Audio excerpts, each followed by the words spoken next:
CISARRIL ha emitido 3 resoluciones, la 156, la 165 y la 175, sobre el cobro indebido, la atención en emergencias y el depósito.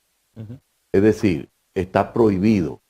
Y en el acuerdo, en la contratación que hacen las ARS con las clínicas, con los prestadores de servicios, está establecido esa prohibición. Sin embargo, muchas de las leyes son violadas.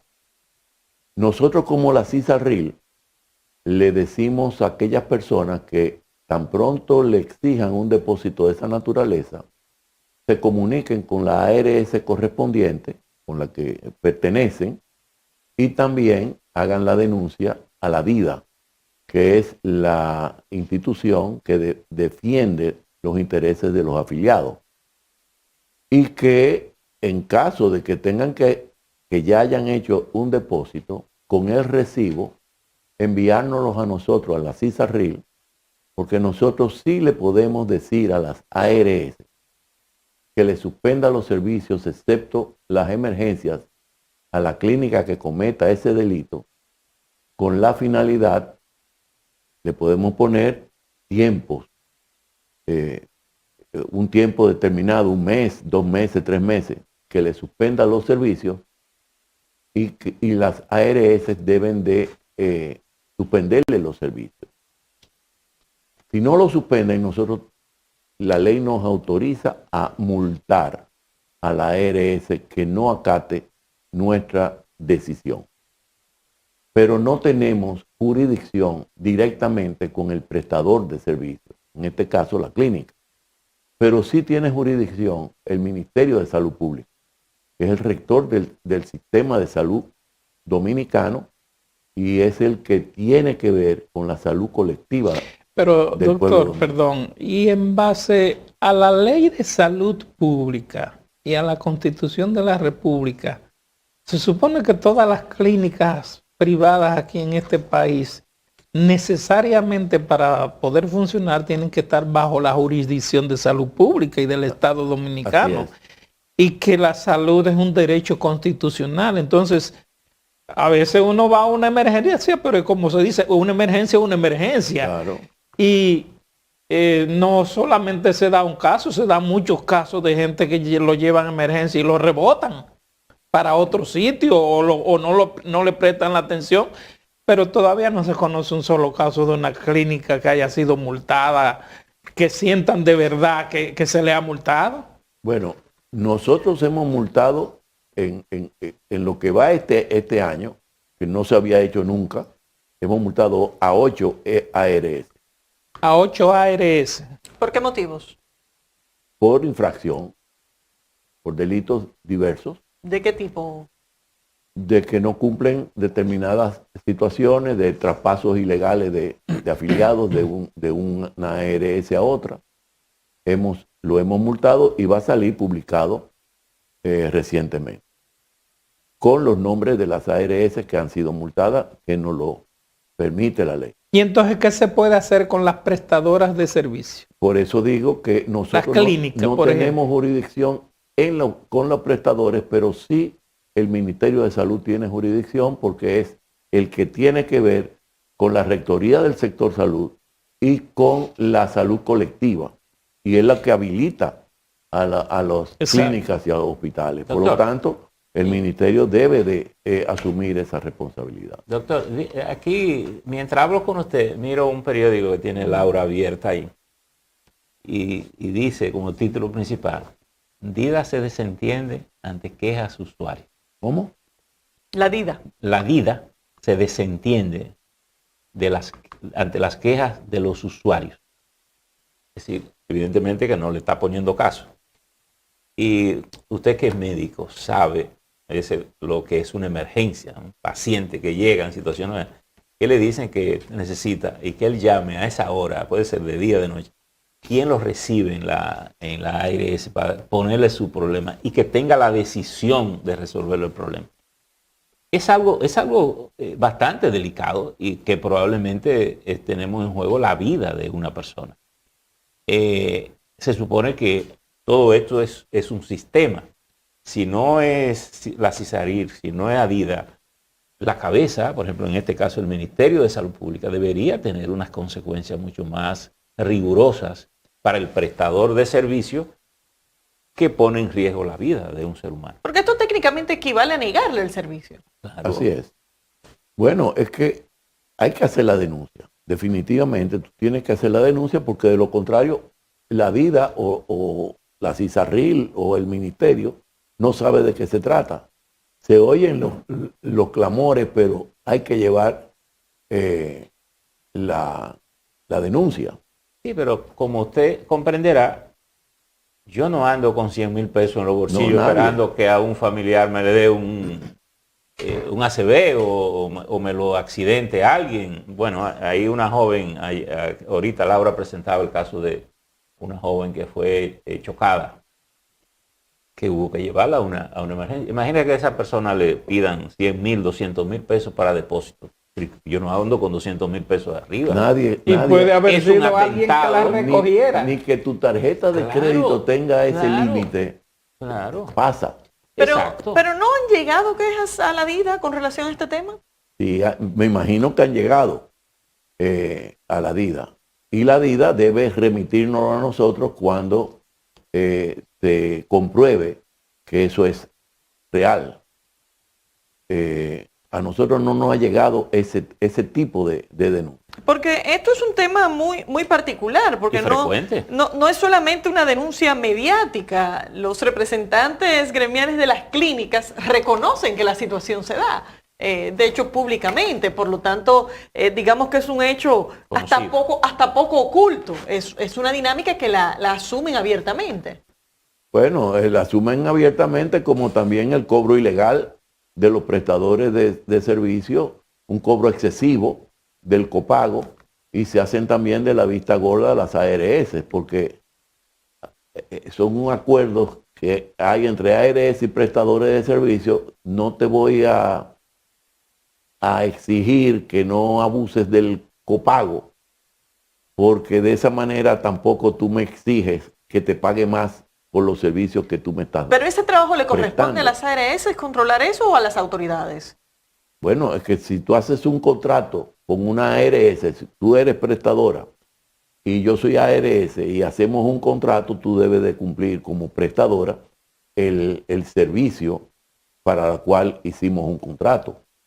Sí, pero se supone que hay un sistema que norma la prestación de servicio por lo que la gente paga, por lo que los empresarios pagan, el patrón paga. Ahora, se me ocurre preguntarle a propósito de todo esto, ¿está en la mesa de conversación o como tema de conversación? Porque es un tema que se ha reservado a la parte laboral, empresarial y el Ministerio de Trabajo, la discusión del sistema de seguridad social. ¿Tiene el gobierno claro los puntos que tiene que modificar, reforzar en esa ley como para que esto funcione? Sí, mira, el viernes pasado se inició el Consejo Económico Social, la mesa de trabajo de la modificación de la ley de seguridad social. En la Universidad Autónoma de Santo Domingo nos reunimos todas las instituciones que tienen que ver con salud gubernamental, conjuntamente con todos los partidos políticos, tanto de oposición como de gobierno, y la sociedad civil que está involucrada en salud, y las hospitales y clínicas privadas, y ARS, todos estaban representados en esa mesa de discusión, donde todos los viernes, a partir del viernes pasado, de 10 de la mañana a 12, se va a discutir los puntos para llegar a un consenso en relación a la reforma de la ley.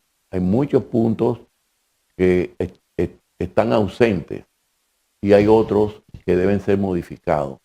¿Cuáles puntos, doctor? Porque, bueno, por decirte uno. Esta es una de las leyes que más se proclama públicamente que necesitan modificación, pero cuando se le pregunta a legisladores y a funcionarios qué es lo que hay que modificar, el asunto como que se diluye, que la opinión de Cisarril amerita una modificación de la ley. Hay una queja generalizada y es el veto, el poder de veto. El poder de veto lo tienen tres instituciones. A pesar de que el Consejo Nacional de la Seguridad Social están representados muchos sectores como los profesionales de la salud, tanto médicos como de otras profesiones, enfermeras, bioanalistas y otras profesiones. El poder de veto lo tienen, por un lado, el Estado, el gobierno, por otro lado, los empresarios y por otro lado, los trabajadores. Y si cualquier modificación afecta uno de esos tres intereses, hay un poder de veto que lo vetan y no pasa. Y eso no puede ser así. La mayoría o una parte importante de las quejas es que el único que debe tener poder de veto es el Estado, que es el responsable de la salud del pueblo dominicano. Y otros dicen, un poquito más democrático, que si son tres, por lo menos que dos que estén de acuerdo con una resolución pueda pasar de 3-2. Eso lo va a decir esa mesa de discusión, cuál va a ser, si se queda igual o se va a modificar a que solamente el Estado sea el único que tenga poder de veto o que sean 2 de 3 los que tengan poder de veto. Te estoy mencionando un ejemplo de muchas cosas que hay que modificar. La Cisarril no tiene jurisdicción para multar al prestador de servicio que cobre excesivamente o que cobre un depósito en el caso de las clínicas o hospitales privados. ¿Eso sería uno de los puntos a modificar? Eso podría ser uno de los puntos que hay que discutir para que tenga. Pero hay uno de los puntos más comunes y que quizá afecta a la gran mayoría de la gente, que es el que tiene que ver, por ejemplo, de la cantidad de gente que tiene dinero en las AFP y que bajo ninguna circunstancia se lo dan y se lo dan prorrateado de a chelito, de a poquito y nunca llegan a tener su dinero. Bueno, pero ese es otro tema porque la seguridad social se divide en dos. En la parte de salud, que es la que nos corresponde a nosotros, y la parte de previsión, que es la parte del ahorro. Este es otro tema y es bastante amplio. Escuchándolo sobre el poder de veto y la responsabilidad del Estado, me acuerdo al final de la Segunda Guerra Mundial, cuando estaban los líderes reunidos, que alguien propuso que invitaran al Papa. Y Stalin preguntó, ¿cuántos tanques tiene el Papa? Si no tiene tanque no puede estar sentado en esta mesa. Es decir, se supone que el Estado tiene una responsabilidad primera y final de garantizar la salud. Este es un sistema que posiblemente produce el dinero suficiente para mejorar la salud de la gente. Y nos referimos, por ejemplo, a esto que te piden un anticipo. Pero el mismo asegurado no tiene siempre la garantía que su seguro le va a responder en la necesidad, porque a veces el seguro te dice, eso sí, eso no, esto aquí, esto aquello, y cuando viene a ver, te dice, se te agotó el seguro. Es decir, y obviamente esas son cosas que tenemos que trabajarla para que eso cumpla con el objetivo con que se ha creado y no tener cantidades de empresas enriqueciéndose con la salud de la gente. Así es. Así es. Hay muchos otros puntos que tenemos que modificar. Uno de los puntos que hay que modificar es que todos los planes complementarios o adicionales deben de pasar por la Cisarril, que es el que puede supervisar las actividades de las ARS. Que los planes complementarios te los sirven con la tarjeta básica. Exacto, pero no tenemos el control de eso porque lo inscriben en la superintendencia de seguro y no por la superintendencia de salud y riesgo laboral. Esos son de los puntos que hay que modificar. Que todo pase por ahí. Ha habido una reactivación de las solicitudes de servicios de parte de los ciudadanos que en su momento se frenaron mucho por la pandemia y personas que pospusieron cirugías que no eran de emergencia, incluso temas de consultas que eran regulares, gente que dejó de ir. ¿Se ha reactivado sí. en la medida, digamos, proporcional a lo que en su momento se frenó? Sí, se ha reactivado y más que reactivado, se ha exagerado también en el uso últimamente, sobre todo con esta nueva cepa de Omicron, se exageró mucho los laboratorios. El renglón de laboratorio, de exámenes de laboratorio, se disparó enormemente. Antes de la pandemia del COVID, cuando venían estos meses de invierno nuestro, que uno comenzaba a tener un resfriado, pues tú te tomabas 2 acetaminofén con un té. Ahora, pensando en el COVID, te envían una tomografía y te envían una batería de exámenes. Y no es para menos. No es para menos. Bueno, la circunstancia lo amerita. Pero se ha abusado de la tomografía. Porque tú das una tomografía a un paciente si tiene dificultad respiratoria, si tu oxigenación es menos del 90%, o si tú tienes una evolución de más de 4 días. Sin embargo, desde que comienza un pequeño resfriado, se toman una tomografía y se olvidan de las radiaciones que eso produce. Y hay personas que se han hecho 3, 4, 5 tomografías. Se ha abusado como se abusó de la PCR en un momento determinado. Ya que debo decirle, y retomando el tema de que el Estado es el responsable de la salud, en la pandemia del COVID, el Estado dominicano colocó 17,000 millones de pesos para contener la pandemia. Y es una cifra bastante alta que se salió totalmente del presupuesto que tenía la salud y todo lo relacionado a la salud. Pero bueno, yo creo que las PCR esa debe ser un aprendizaje para que el Estado sepa qué cosa tiene que cambiar en la ley. Exactamente. La PCR, por ejemplo, no estaba dentro del catálogo de prestaciones. Por lo tanto, fue el gobierno, el Estado a través del gobierno, que pagó las PCR a los prestadores, en este caso a los laboratorios, a través de la ARS, que era la que tenía la organización de pago, pero no fueron la ARS que pagaron las PCR, fue el gobierno que tuvo que pagar 6.240 millones de pesos en PCR. Nada. Que dice que también se la sobrefacturaban al gobierno. Sí. Entonces, es como una estafa pública. Que se la ponían a un precio mucho mayor que el que realmente le correspondía. Bueno, en medio de la tragedia, ¿verdad? Así es. Y con relación a ese tipo de temas, ¿no se van a tomar medidas ¿Cuál?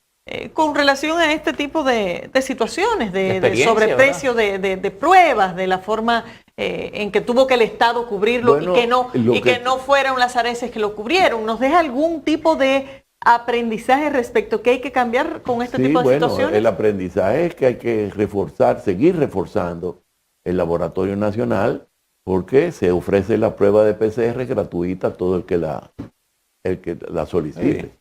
Doctor. Pero se supone que tenemos el sistema de seguridad social no solamente para que sea el Estado el que deba proveer el servicio. Así es. Por eso es que hay que ampliar. Mira, se elaboró un catálogo de prestaciones que fue el Plan Básico de Salud. Sin embargo, cuando se iba a iniciar el régimen contributivo, que inició en el 2007, el régimen subsidiado comenzó en el 2002.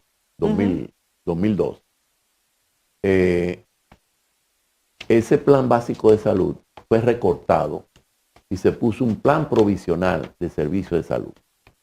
Y ese plan provisional se mantiene hasta el día de hoy. Nosotros tenemos que migrar hacia el Plan Básico de Salud. Es decir, un catálogo mucho más amplio.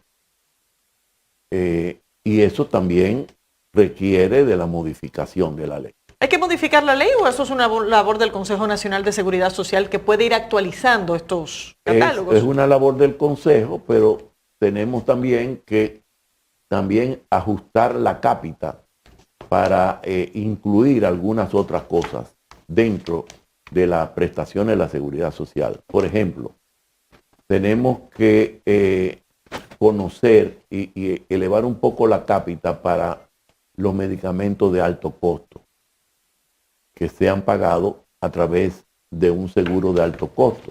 Y también tenemos que modificar la cápita para el sistema de pensiones. Que todos los pensionados dentro del régimen contributivo y dentro del régimen subsidiado puedan disfrutar de sus pensiones en salud exactamente igual que si tú estuvieras trabajando activamente.